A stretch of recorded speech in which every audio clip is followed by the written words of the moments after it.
Welcome to Oracle of Confidence. I'm about to show you something that will fundamentally change how you understand growth, mastery, and what's actually possible for you. Most people think they understand what they do, but they're actually operating at level 1 of a 6-level hierarchy, and they don't know the levels above them exist. Think about something you're good at, something you've mastered, something you're confident about. Now ask yourself, is this the final level of mastery, or is there more? Most people can't even ask that question because they can't see what they can't see. The levels above your current level are invisible to you. They're literally neurologically inaccessible until you reach them. Olivia is a director at a tech company. She manages a team of 12. By most measures, she's doing great. Her team delivers on projects. People respect her. She gets things done. But she has a nagging feeling that she's missing something, that there's another level of leadership she's not accessing. She just can't identify what it is. I'm going to show Olivia and you the 6 levels of leadership mastery, and I guarantee your current level will suddenly make sense and the levels above will become visible. Level 1. Leaders are focused on getting the job done, tasks accomplished, deadlines met, projects delivered. The mindset is, how do I accomplish the goals I've been given? Olivia started here, new manager, focused on making sure her team was productive, measuring success by output. This level is functional but limited. You're good at execution, but you're not creating strategy. You're playing the game, not questioning whether it's the right game. Level 2 is when you realize the job matters less than the team doing the job. Your focus shifts from tasks to people. How do I develop capable people? How do I build team cohesion? Olivia reached this level after about 2 years. She realized that 3 members of her team were disengaged. She started investing in their development, started having real conversations, started caring about their growth, not just their output. Her team productivity actually went up because now she was focusing on the right leverage point: people, not tasks. But level 2 leadership still has a ceiling. You're good with your team, but you're not creating organizational culture. You're not thinking systemically. Level 3 is when you step back and see that individual teams are part of larger systems. Your focus shifts. How do I create systems that scale? How does my team fit into organizational health? Olivia reached this level when her company doubled in size. She suddenly realized that her team-by-team management wasn't enough. There needed to be organizational culture. There needed to be clarity about values. There needed to be systems that worked across teams.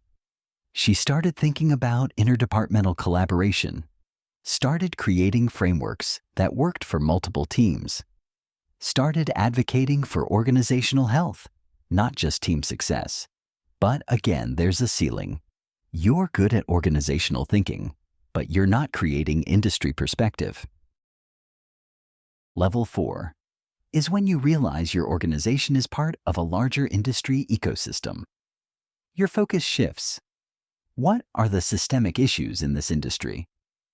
What's my contribution to the broader field? Olivia reached this level when she started speaking at industry conferences, when she realized that problems she was solving weren't unique to her organization, that across the industry, companies were struggling with the same challenges. She started thinking about industry standards, about what good practice looks like, about contributing to the field beyond her organization. Level 5 is where most people never reach. This is where you realize the industry is part of human consciousness evolution. The deeper question isn't, how do I advance my industry, but what role does my work play in humanity's development? This is where a leader stops being driven by success and starts being driven by significance, by legacy, by consciousness, by what their work means for human flourishing. Level 6 is the frontier. This is where you're not solving current problems. You're accessing patterns that are timeless. You're not thinking about how to succeed in 2026. You're thinking about what principles are eternal. This is rare. Most people never touch this level. But the people who do, they create work that lasts. That transcends their lifetime. Olivia is currently at level 3, moving toward level 4. She doesn't realize there are levels 5 and 6. She literally can't see them because she hasn't reached them yet. But the moment she knows they exist, she can start creating the conditions for reaching them. Here's the pattern. Each level looks like the final level until you reach the next one. Then you realize, oh, I was so limited before. This is true for everything. Your understanding of confidence, your understanding of relationships, your understanding of success, your understanding of yourself. Ask yourself, in my area of mastery, what's the level above where I am now? You might not know exactly, but you can sense it. You can feel the limitation of your current level. That feeling is the invitation to the next level. Step 1. Name your current level honestly. Step 2. Imagine the level above. What would that require? Step 3. Start making decisions that move toward that level. Step 4. Trust that as you move toward it, it will become clearer. The beautiful and humbling truth. There's always another level. You will never reach complete mastery because mastery is infinite. But that's not depressing. That's liberating. Because it means growth never ends. There's always something new to become. As Joseph Campbell says, the cave you fear to enter holds the treasure you seek, and beyond that cave, there are 7 more caves. Subscribe to Oracle of Confidence. In the comments, tell me, what are you currently at level 1 to 3 in? And what might level 4 or 5 look like for you? Remember, you're not stuck where you are. You're at a level, and the next level is already calling you.